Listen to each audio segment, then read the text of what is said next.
Ayo, bismillahirrahmanirrahim. Assalamualaikum warahmatullahi wabarakatuh.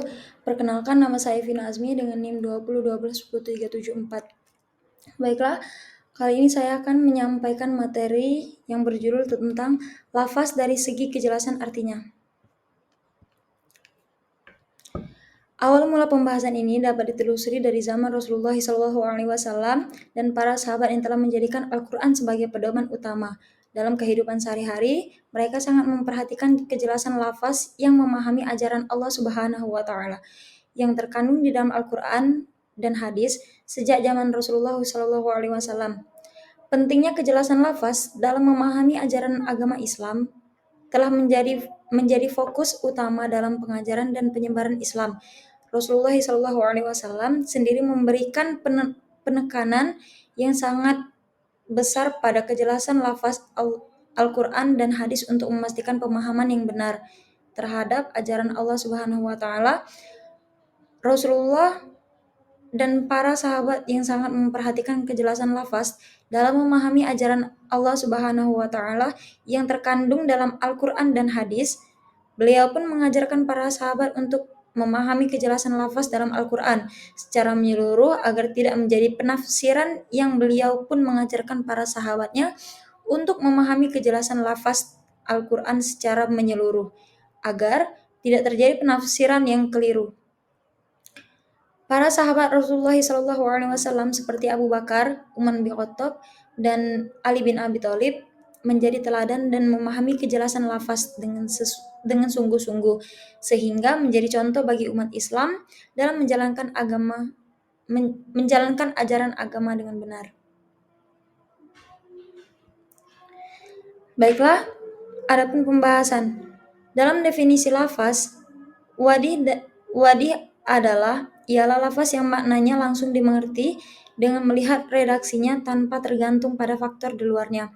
Dalam pengertian yang sejalan, menjelaskan bahwa lafaz wadih adalah lafaz yang menjelaskan maksud dari lafaz yang jelas, adalah lafaz yang jelas menunjukkannya terhadap makna yang dimaksud tanpa memerlukan penjelasan dari luar.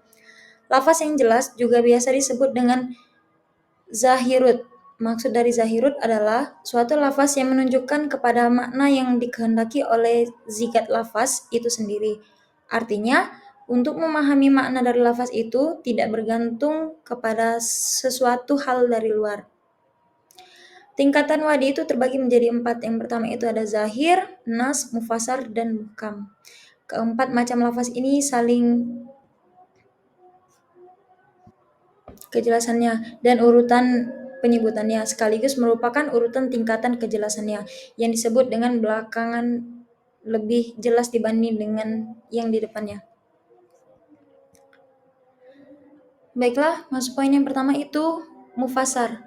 Mufassar itu terbagi menjadi beberapa definisi. Yang pertama itu menurut Abdul Wahab Qalab, mufassar adalah suatu lafaz yang dengan sikatnya sendiri memberi petunjuk kepada makna yang terinci. Begitu terincinya sehingga tidak dapat dipahami adanya makna lain dari lafaz tersebut. Yang kedua itu menurut Al-Uddah. Menurut Al-Uddah, mufassar adalah suatu lafaz yang dapat diketahui maknanya dari lafaznya sendiri tanpa memerlukan qarinah yang menafsirkannya. Yang ketiga, Asy-Syarkashi menyatakan bahwa mufassar adalah nama bagi sesuatu yang terbuka yang terkenal secara terbuka sebagai sebuah bentuk tertentu yang tidak mengandung kemungkinan untuk ditakwil. Adapun menurut Az-Zarkashi menjelaskan mufassar adalah nama bagi sesuatu yang terbuka yang terkenal secara terbuka sebagai sebuah bentuk tertentu yang tidak mengandung kemungkinan untuk ditakwil. Dari beberapa definisi yang telah saya sampaikan dapat diketahui bahwa hakikat lafaz mufassar adalah yang pertama itu penunjuknya terdapat maknanya jelas. Yang kedua, penunjuknya itu hanya dari lafaz sendiri tanpa memerlukan qarinah dari luar. Yang ketiga, karena jelas dan terinci maknanya, maka tidak mungkin ditakwilkan. Dari pengertian tersebut dapat disimpulkan mufassar adalah lafaz yang menunjukkan pada sebuah ketentuan hukum secara jelas tanpa membuka peluang sama sekali untuk ditakwil. ditaksis, akan tetapi terkadang menerima nasakh pada masa risalah. Materi yang selanjutnya adalah tentang muhkam. Muhkam juga dapat berarti lafaz yang menunjukkan kepada maknanya secara jelas, sehingga tertutup kemungkinan untuk ditakwil. Lafaz muhkam mempunyai beberapa pengertian. Yang pertama itu, lafaz muhkam mempunyai pengertian sesuatu lafaz dari sigatnya sendiri memberikan petunjuk kepada maknanya sesuai dengan pembentukan lafaznya secara penunjukan yang jelas, sehingga tidak menerima kemungkinan pembatalan pengganti maupun takwil. Yang kedua, muhkam menurut Muhammad Adib Sholih adalah lafaz yang menunjukkan maknanya secara sendiri, jelas, dan pasti serta tidak sedikit pun mengandung kemungkinan untuk ditakwil, ditaksis, baik pada masa Rasul apalagi setelah wafatnya. Yang ketiga, definisi yang lebih detail dikemukakan oleh Abdul Wahab Kholab. Ialah muhkam adalah lafaz yang menunjukkan kepada maknanya yang tidak menerima pembatalan pengganti dengan sendirinya secara jelas dan sama sekali tidak mengandung ditakwil, yaitu tidak menghendaki arti lain yang bukan arti zahirnya, karena ia dijelaskan dan ditafsirkan dengan penafsiran yang tidak membuka kemungkinan pentakwilan baginya. Juga tidak menerima nasakh pada masa Rasulullah SAW dan pada masa fatrah tanzil ataupun kekosongan waktu, dan tidak juga sesudahnya. Ini karena hukum yang dapat digali dari lafaz tersebut ada kalanya berubah hukum asasi seperti kaidah-kaidah pokok yang tidak menerima penggantinya. Adapun pengertian muhkam menurut istilah ulama usul fiqh adalah sesuatu yang menunjukkan kepada artinya yang tidak menerima pembatalan dan pengganti dengan sendirinya secara jelas, tidak mengandung takwil atau artinya yang tidak menghendaki arti lain yang bukan arti formalnya. Lafal muhkam adalah lafal yang maknanya dapat dipahami dari lafal itu sendiri tanpa membutuhkan keterangan eksternal. Maknanya sangat jelas sehingga tidak bisa menerima taksis, takwil maupun nasakh.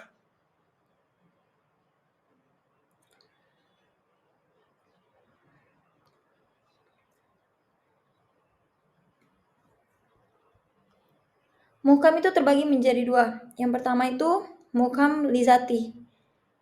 Muhkam lizati adalah muhkam dengan sendirinya bila tidak kemungkinan untuk pembatalan atau nasakh yang disebabkan oleh nasakh itu sendiri. Tidak kemungkinan nasakh muncul dari lafaznya dan diikuti pula oleh penjelasan bahwa hukum lafaz dan diikuti pula oleh penjelasan dalam lafaz yang tidak mungkin dinasakhkan. Yang kedua, muhkam li ghairihi. Muhkam li ghairihi adalah muhkam karena faktor luar. Bila tidak dapatnya lafaz itu dinasakhkan, bukan karena nasakh atau teks itu sendiri, tetapi karena tidak ada nasakh dan menasakhkannya.